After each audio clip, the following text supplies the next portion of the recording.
गज़ा की सूरत हाल हम आपको बताएंगे और रोज़ाना बड़े दबंग तरीके से बुखारी साहब अपना आवाज़ जो है वो बुलंद करते हैं इस इशू पर और होश दिलाने की और गैरत दिलाने की कोशिश करते हैं। सर, हम तो कामयाब नहीं हो सके, लेकिन वहाँ से मासूम फ़लस्तीनी बच्चे शायद ये वीडियो ही देख के उनको गैरत आ जाए, उन्होंने पाकिस्तानियों के लिए पैगाम दिया है।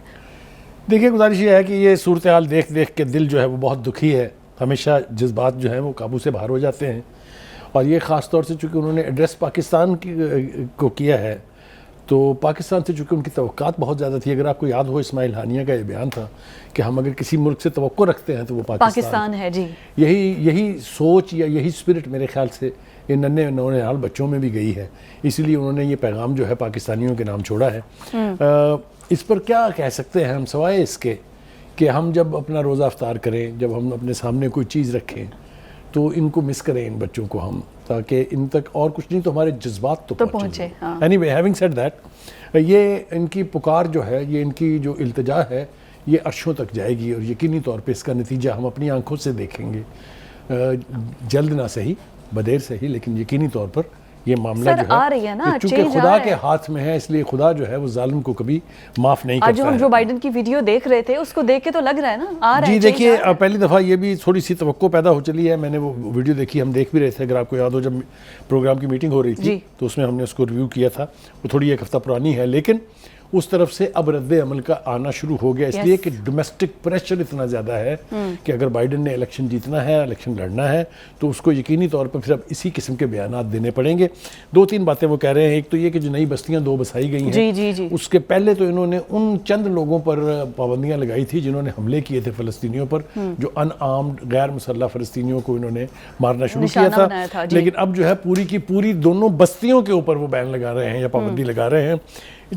जिसको इसे कहिए आपको बहुत छोटी इब्तिदा है, लेकिन बहरहाल इब्तिदा तो है ना। हम तवक्को करते हैं कि ये बात जो बढ़ेगी आगे और अमेरिका को होश के नाखून लेने पड़ेंगे। नेतन्याहू ने उनको ये साबित कर दिया है, टू हेल विद यू, आप जहन्नम में जाएं, आप जो कहें, मैंने नहीं सुनना, मैं तो अपनी मर्जी करूंगा।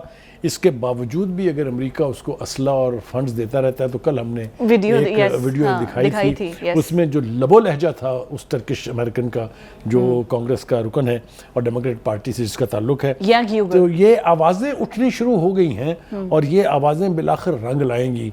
नेतन्याहू ने सारी ज़िंदगी तो नहीं जीना ना, उसका अंजाम जो है वो उम्मीद करते हैं, अल्लाह ताला से दुआ करते हैं कि जल्द उसको अपने इस सारे जबर की, सारे तशद्दुद, इस सारी इंसानियत सोज जराइम जो है, इसकी सज़ा मिलनी चाहिए। इसको सज़ा उसको भी मिलेगी, पूरी कौम को भी मिलेगी और इसराइल को एज ए कंट्री भी मिलेगी।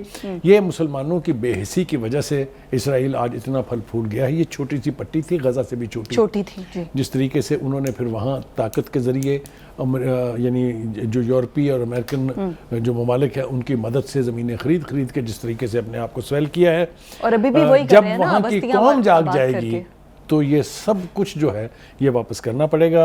आप दाद दीजिए उन हमास के लोगों की जो इतने अरसे से जानों के नजराने तो पेश कर रहे हैं, लेकिन एक रत्ती भर खम नहीं है उनमें। और कल जो रिपोर्ट हमने अमेरिकन इंटेलिजेंस की बताई थी, उसमें आपने देखा था कि वो ये कह रहे हैं कि एक तवील अरसे तक हमास की मिथ जो है या हमास की कुव्वत जो है, उसका कुछ नहीं बिगाड़ सकता। इतनी सुपर पावर को अगर वो मजबूर हैं कि अभी तक फतह याब नहीं कर सके, तो फिर हमास को क्रेडिट तो जाता है। और दूसरा जो ईरान और बाकी ऐसे तमाम लोग जो थे वो बड़े साथ दे रहे थे। देखिए, इंडिकेशंस शुरू हो गए हैं।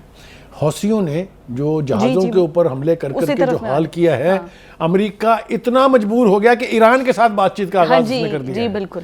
ये रिपोर्ट जो है ये हमारे सामने पड़ी हुई है, इसको हम देख रहे हैं। प्रोग्राम को भी और फाइनेंशियल टाइम्स ने भी कहा कि ये इनडायरेक्ट गुफ्तगू थी, लेकिन द फैक्ट रिमेन्स कि हौसी इतने से हैं तादाद में, इतना छोटा सा मुल्क है, उसने नाक में दम किया हुआ है वर्ल्ड पावर्स की। अगर ये मुसलमान इकट्ठे हो जाएं तो क्या नहीं कर सकते।